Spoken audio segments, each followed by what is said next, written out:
So many people in Jesus' days were amazed at all the things that he could do, all the healing powers he had.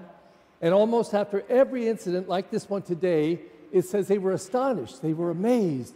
And he would tell them, don't go spread this, and they'd go spread it because they were so amazed. Well, you know, the amazing thing to me is how unamazed we are. How unamazed. And I mean that as a compliment.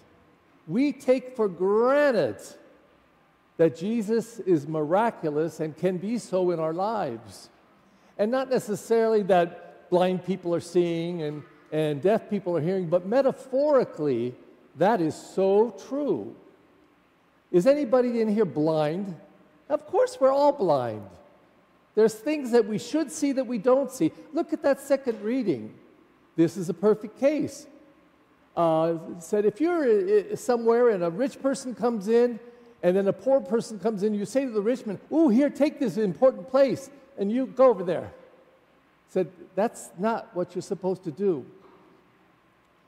For example, I think there's a lot of blindness in this country around one person, and I'm going to say it, Elon Musk. He's the wealthiest man in the world. The wealthiest man in the world. But that doesn't mean his opinions are all that great. And that doesn't mean he has a lot to teach us. Maybe he does.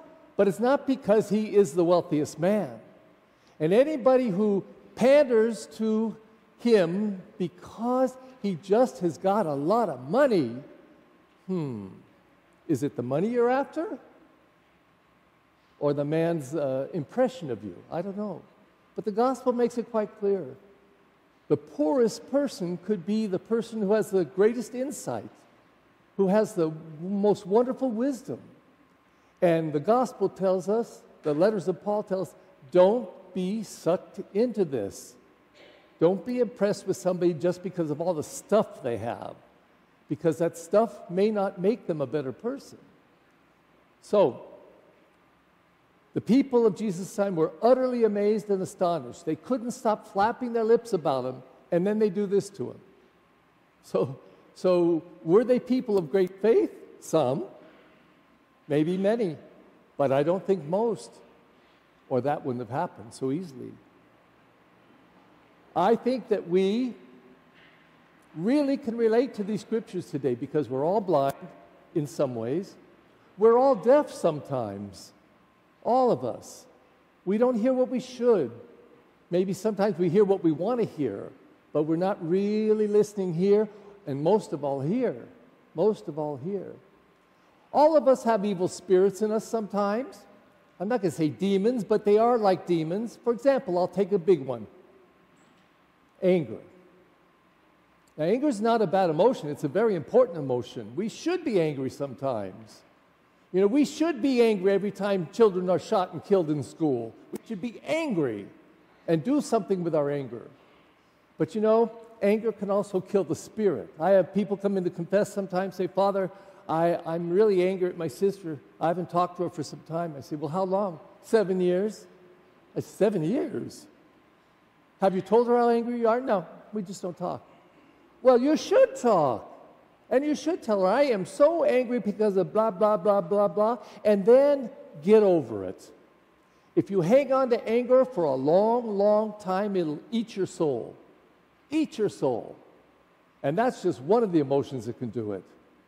Be jealous. Be hateful. Be unforgiving. Killers. So all of us have demons. But the beauty of this story is that we can go to Jesus and say, "Heal me. Enlighten me. Fill me with your spirit. Love me. Help me." And I truly believe that God always pours out his grace and love. Always, even when we're not even aware of it. And so the important part in us is to become aware. Open the eyes. Open the ears. Open the heart. Listen. Ask, and we shall receive. That's what the scriptures tell us. And today, we come to this very important set of readings to become as aware as we can of God's presence in our life. He doesn't want us to run away and be astonished and be amazed, but to believe with an open heart.